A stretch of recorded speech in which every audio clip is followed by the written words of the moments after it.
plató de Córdoba TV, a Paco Gea y a Sandro Mora. Bienvenidos, muy buenos días. Hola, buenos días.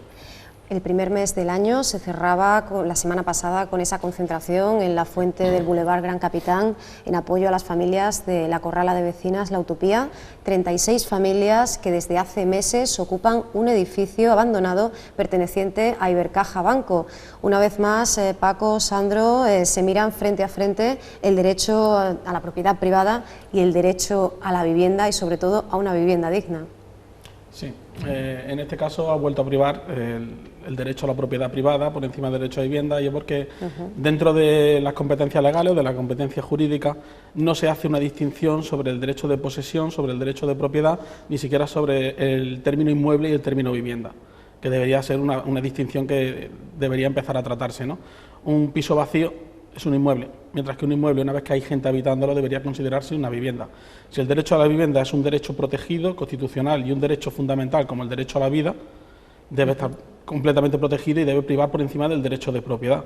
O sea, no nos oponemos a que la propiedad pertenezca, por ejemplo, en este caso de la Corrala, a Ibercaja, pero el derecho a la vivienda es de ellos, desde nuestro punto de vista. Aparte, en el momento en que llevan ocupando 18 meses ese inmueble, llevan más de 18 meses, en el momento en que pasa de 12 meses más un día, el derecho de posesión se le reconoce a ellos, jurídicamente. Pero los jueces siguen sin querer complicarse en esa historia. Es uno de los puntos de lucha que queremos introducir, sobre todo en este nuevo año, es empezar a distinguir inmueble vacío, inmueble con gente, vivienda, o llamémoslo incluso hogar.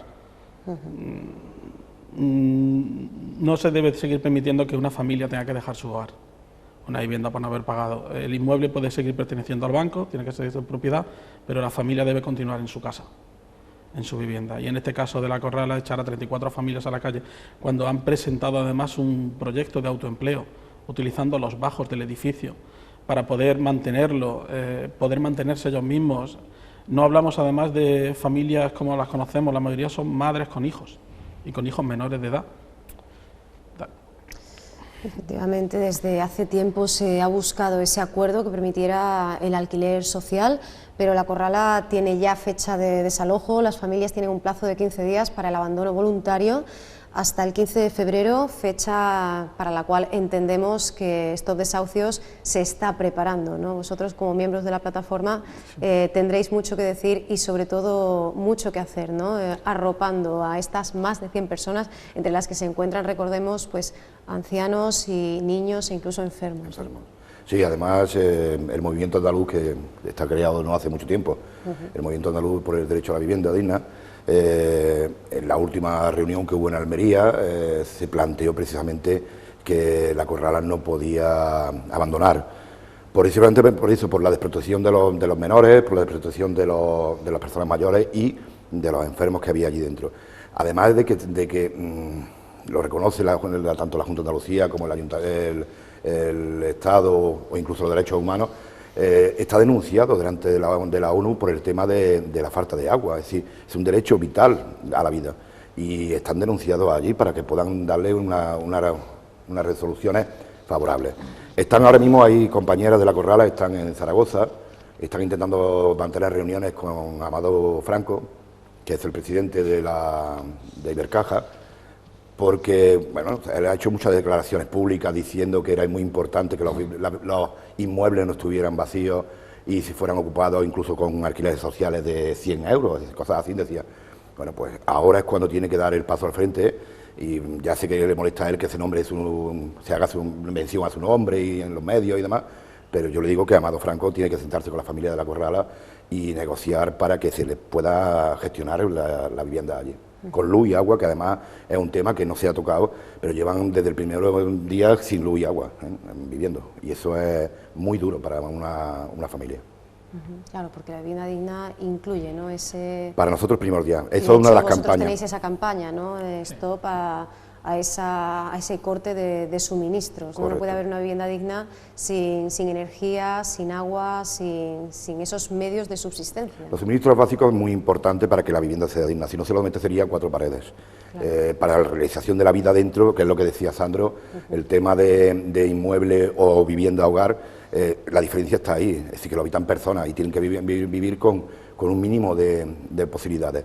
El planteamiento que se hace desde aquí, desde Córdoba y desde toda la paz se está haciendo, es que los suministros básicos no se les puede cortar a las familias por no poder pagar. No estamos hablando de que todo sea el monto sea orégano, como dicen algunos, de que aquí nadie pague, no. Estamos planteando que las familias que no pueden hacer frente porque no tienen ingresos y son demostrables, busquen fórmulas para que el agua y la luz no se les corte, aparte del gas, ¿no? Si lo tienen como ahora en la ciudad. Porque es que, yo he tenido familias que se les ha cortado un solo día o unas horas lo que es la luz, imagínenselo cuando llega la hora ahora en invierno, el planteamiento de que no tienen ni siquiera calefacción o un brasero para poder encender o calentar un vaso de leche a los niños. Eso es muy duro. Entonces, o bañar a los niños. En invierno a las 8 de la mañana antes de ir al colegio. Eso, por eso digo, eso para nosotros va a ser una cosa primordial. Ya el Defensor del Pueblo andaluz convocaba una reunión entre las partes que no se llegaba a producir y se sigue exigiendo esa solución a las administraciones públicas, concretamente a la Junta de Andalucía, que ya se ha comprometido a ofrecer alternativas habitacionales para estas personas. ¿Se concreta en algo esa solución, esa salida? Esas teorías son, por eso digo, esas teorías son de palabra ahora mismo. Yo, lo del Defensor del Pueblo, se reunió la Junta, estuvo la Corrala, pero de Ibercaja no hubo nadie, sí, cuando se habían comprometido a ellos. Se comprometió a ir y el día de antes dijo que no iba a ir. Por eso digo, entonces, ahora que sale la Junta de Andalucía diciendo que sí va a haber posibilidades, pero bueno...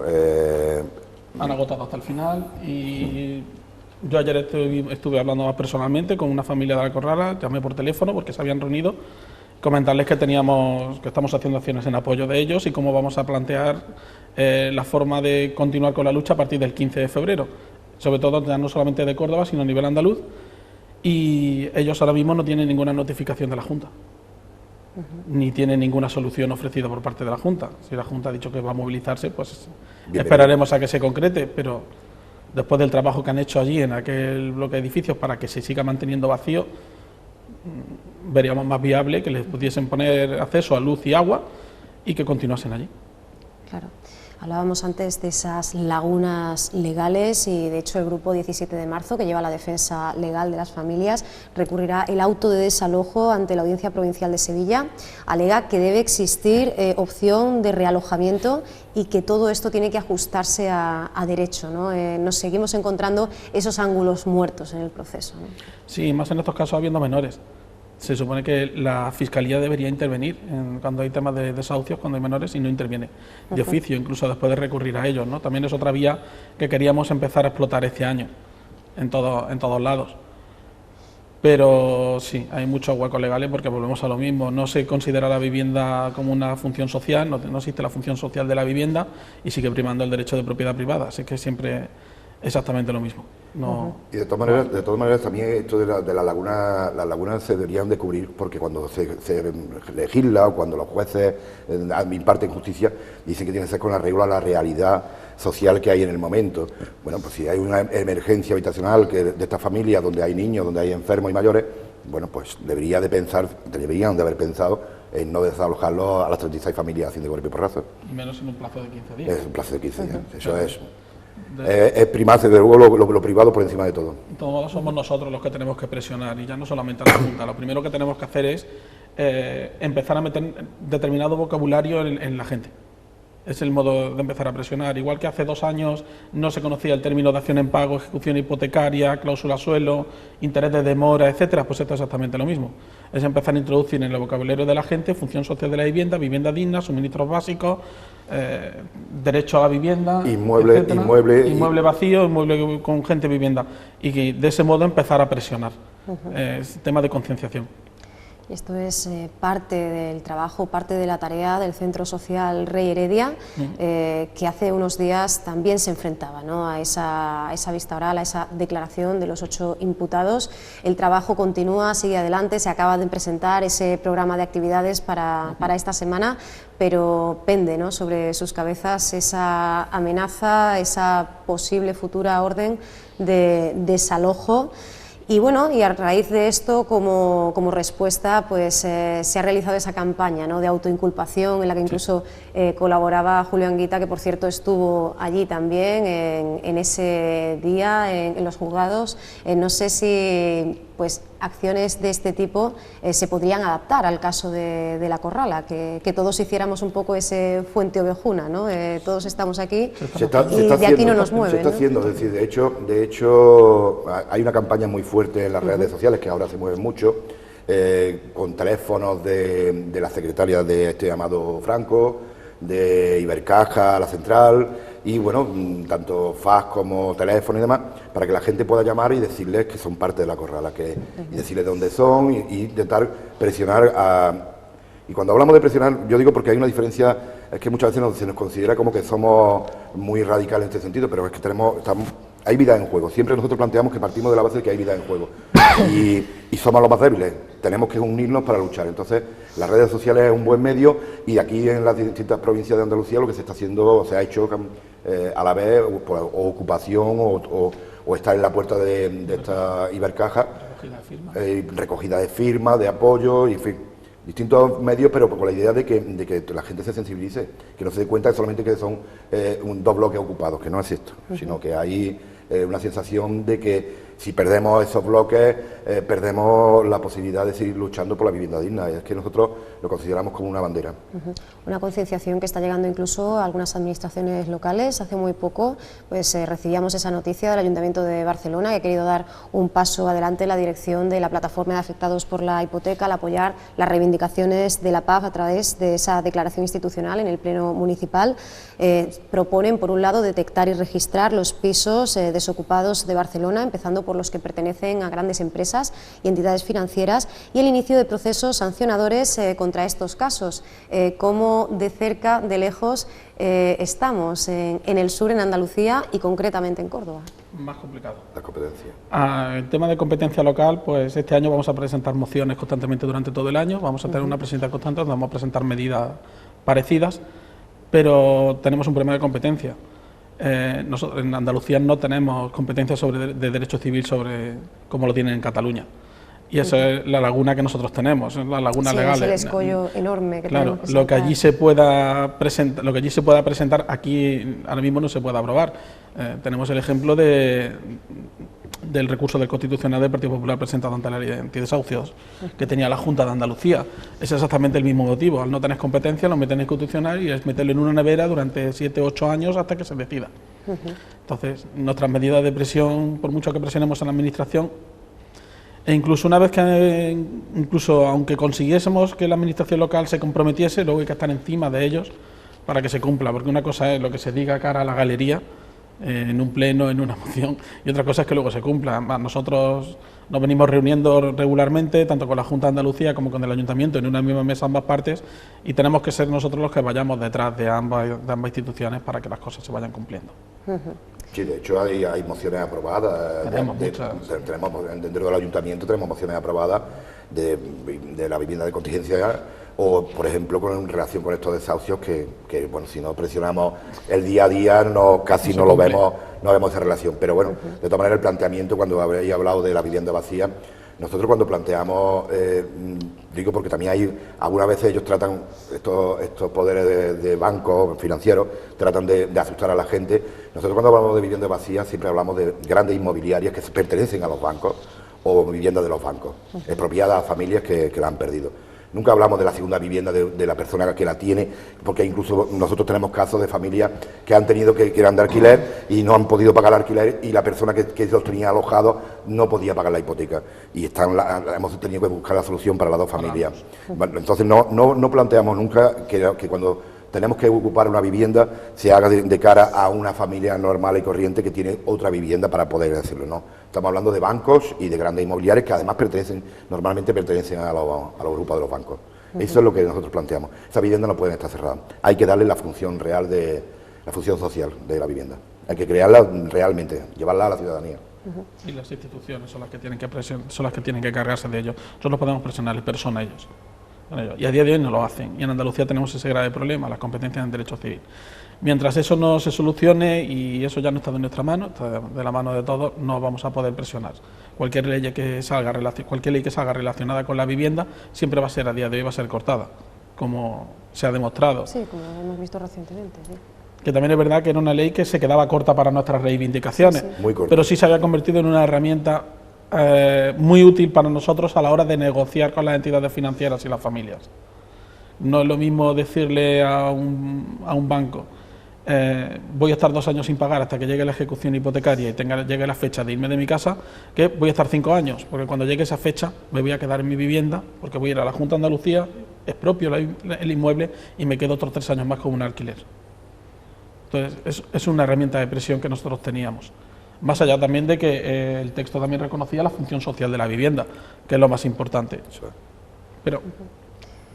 Y no nos olvidamos ni muchísimo menos de Lourdes Castro y de sus hijos. Sigue la lucha de esta mujer y su caso yo creo que es paradigmático, ¿no? Porque el que ella esté ocupando, viviendo en ese hogar del que fue desahuciada, en esa casa, nos hace ver hasta qué extremo nos puede llevar una situación como esta. El pasado 21 de enero, ahí estaba estos desahucios arropando una vez más, apoyando sin fisuras a Lourdes en un camino tortuoso que sigue adelante, no sabemos con qué desenlace. Es un camino durísimo para ella, para sus hijos, muy, muy duro. Pero no solamente eso, sino duro también para muchas compañeros y compañeras que la están acompañando diariamente, claro, que lo están sufriendo también en sus carnes porque desgasta muchísimo.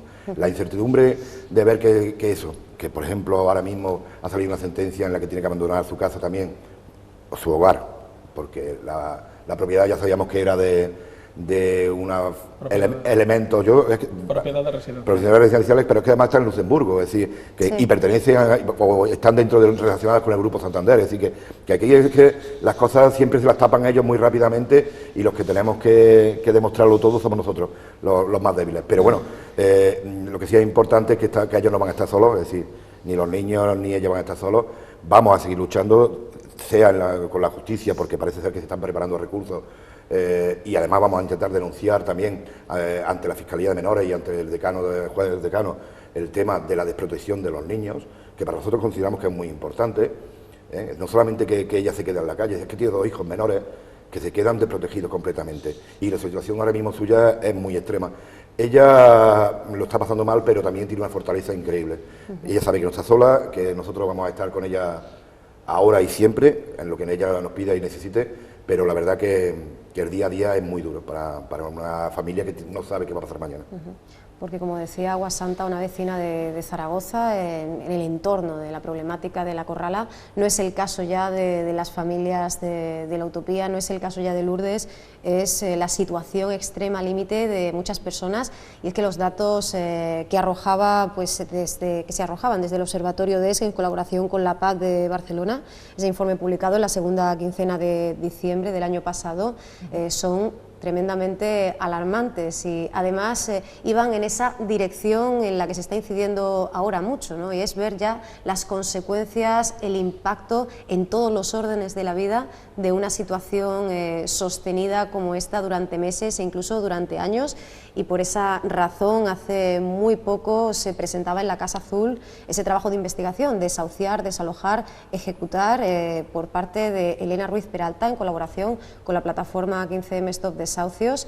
El mes pasado se hacía público, veía a la luz este trabajo, este análisis de todo lo que ha dado de sí desde finales del nuevo milenio hasta ahora, pero un poquito antes, 2007 aproximadamente, en todo lo que ha derivado y lo que ha supuesto para muchísimas familias. Incluso podemos hablar de muertes directamente relacionadas, siempre evidentemente decimos que es pues ese paso final y que va acompañado de otras problemáticas, pero en cualquier caso a la persona a nivel psicológico, para empezar, se la pone entre la espada y la pared, ¿no? Sí, además Elena, que es compañera, trabaja y amiga, trabaja codo con codo con la plataforma, no es que colabore, sino que trabaja desde dentro de la plataforma.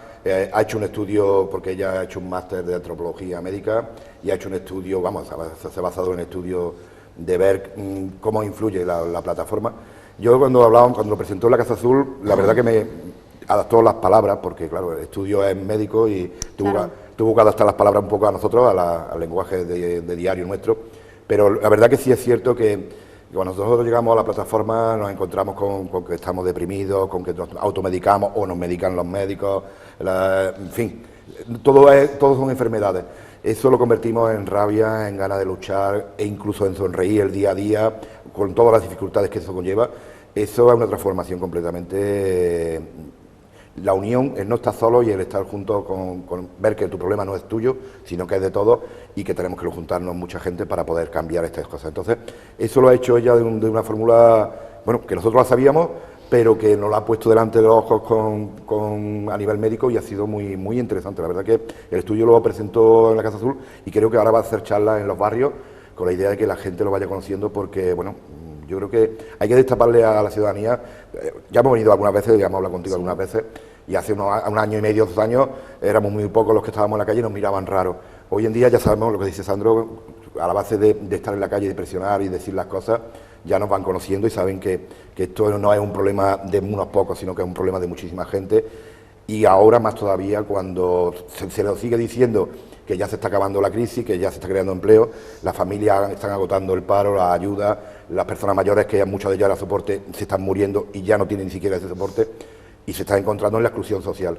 Bueno, pues el planteamiento que nosotros hacemos es que esto hay que cambiarlo y hay que partir de la base, que es la ciudadanía, que son las familias. Y cuando perdemos el hogar es lo último que perdemos, pero antes hemos perdido muchas más cosas, es decir, el trabajo, la posibilidad de pagar. Así que no piense la gente, bueno, es que ellos no quieren pagar la hipoteca o no. Bueno, es que han perdido antes los trabajos, se encuentran en una situación de desprotección total. Y la pregunta nuestra es que cuando perdemos la vivienda, ¿en qué terminan estas familias? Entonces, bueno, antes de pensar en la muerte o antes de pensar en meterme en un rincón, echarme a llorar y tomar medicación, bueno, yo le digo a la gente que se una, que tenemos muchos puntos de información, hay 5 puntos en la ciudad, de distintos días de la semana y que tienen que salir, decir que el problema lo tienen ellos, pero que no están solos y que hay gente alrededor que le puede echar un cable. En ese afán de proximidad, de cercanía, de seguir formando e informando y de acercarse a todos los rincones, en este caso de la ciudad, tenemos que decir que si bien por un lado hace muy poquito conocíamos ese informe económico en aras de máxima transparencia, punto por punto, en que se ha invertido cada euro de lo aportado por todas las personas que han querido participar de esta lucha, de esta causa. También hay que decir que continúan esas asambleas itinerantes, podríamos decir, esa filosofía de que el punto de encuentro sea siempre distinto. La última del mes de enero, en Valdeolleros, nos traía entre sus puntos, entre los del orden del día, pues por un lado la información sobre el encuentro del movimiento andaluz por la vivienda digna y por otro la presentación de los GAYAM, de la que ya se ha hablado en otras ocasiones, esos grupos de afinidad y apoyo mutuo.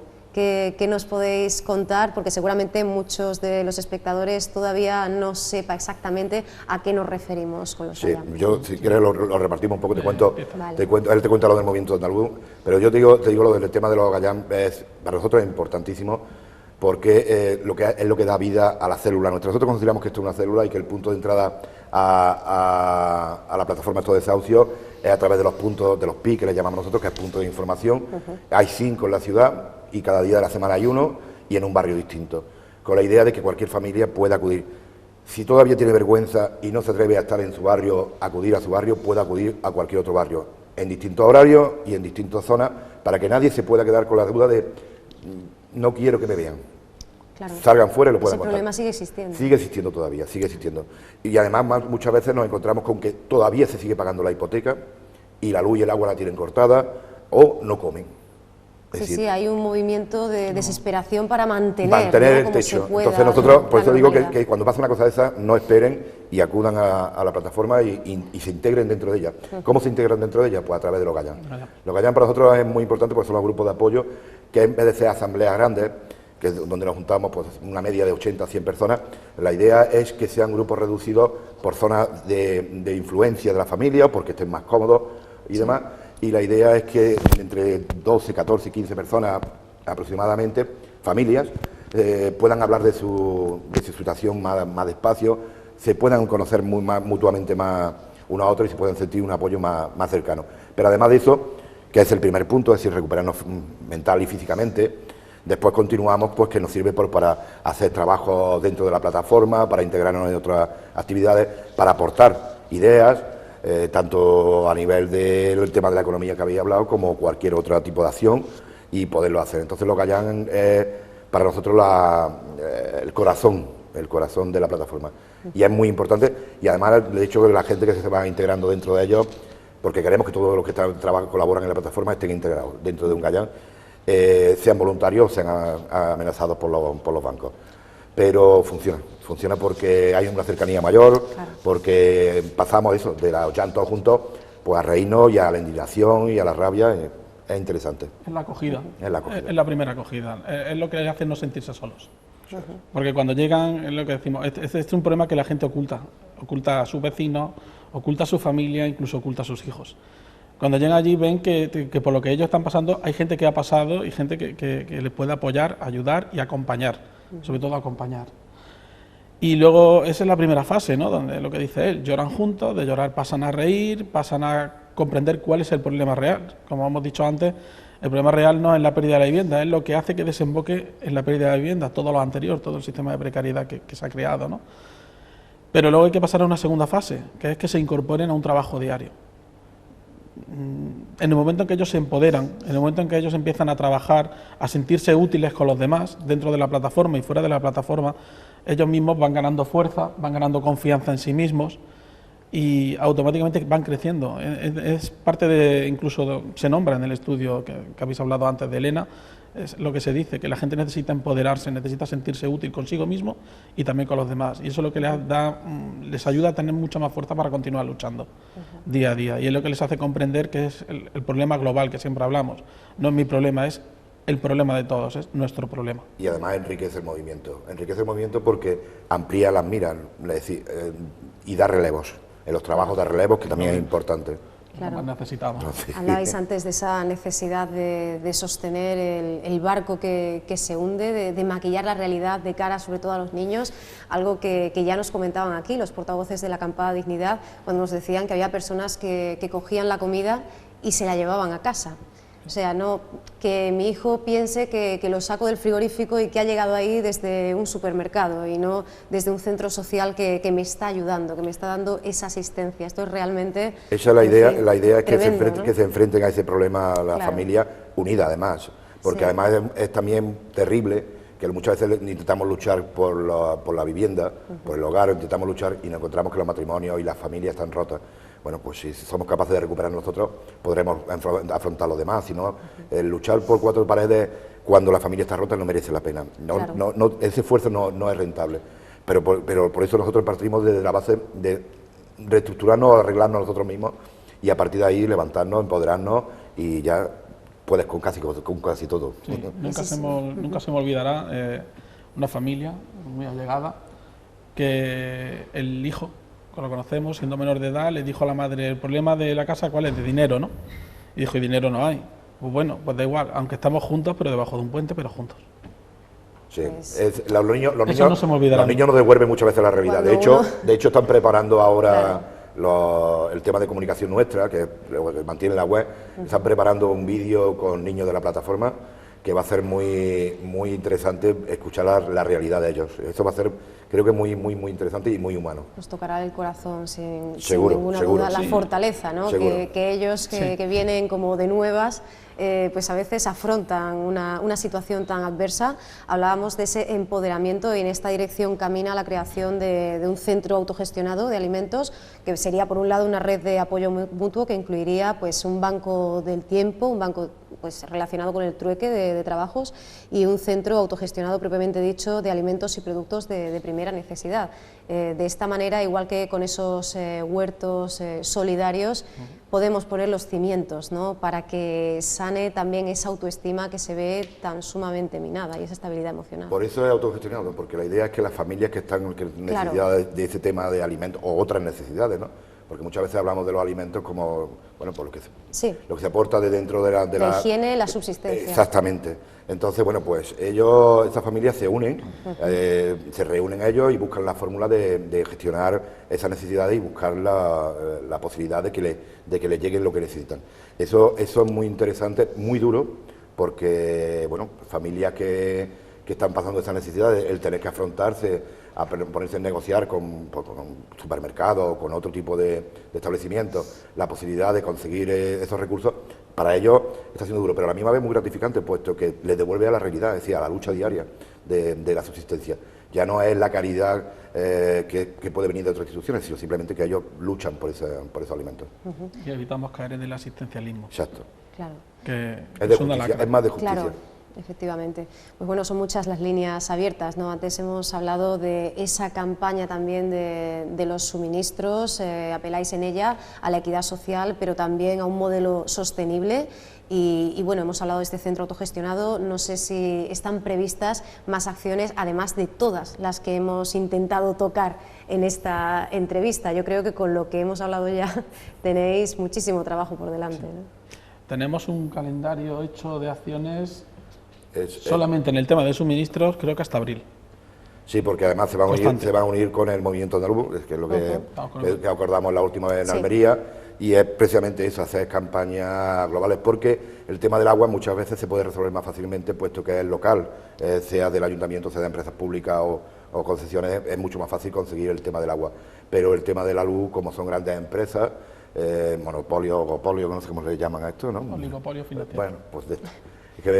Pero bueno, pues con esto tendremos que luchar mucho más fuerte y además mucho más en común, puesto que el problema es el mismo para todos, no es una cosa más local. Entonces se ha consensuado un calendario a nivel andaluz, donde todas las plataformas y grupos de movimientos ciudadanos que quieren integrarse, que son varios a día de hoy, vamos a hacer acciones coordinadas en fechas concretas. Intensificando entonces, ¿no?, ese trabajo en red, que cada vez sean más las organizaciones, los colectivos y por tanto mayor sea la fuerza y la potencia de cada una de las iniciativas. Sí, y una cosa, yo con el tema este digo porque salió no hace mucho tiempo en la noticia o en la prensa el tema de donar energía o el donar agua y tal. Bueno, no estamos pidiendo caridad para nadie, estamos pidiendo lo que es, el agua es un derecho universal y además es de justicia. Está recogido dentro de los bases primordiales, pero además de eso no pueden llegar políticos a decir que donen los que más tienen a los demás que no tienen, no estamos hablando de esto. Estamos hablando de que las administraciones tienen que regular que no les falte la electricidad ni el agua a la familia, que no pueden hacer frente al pago, pero realmente que no pueden hacer frente al pago, es decir, no estamos hablando de los 400 euros, porque hay familias que tienen a lo mejor 800 euros, pero tienen 600 de hipoteca. Tampoco podrían hacer frente a comer y a pagar la luz. Es decir, que busquemos la realidad, no desde arriba, sino desde abajo, desde la ciudadanía. Bueno, pues nosotros os agradecemos mucho que hayáis venido hoy a mostrarnos esa realidad desde abajo, desde las entrañas de toda esta problemática, y de verdad os pedimos que sigáis visitándonos.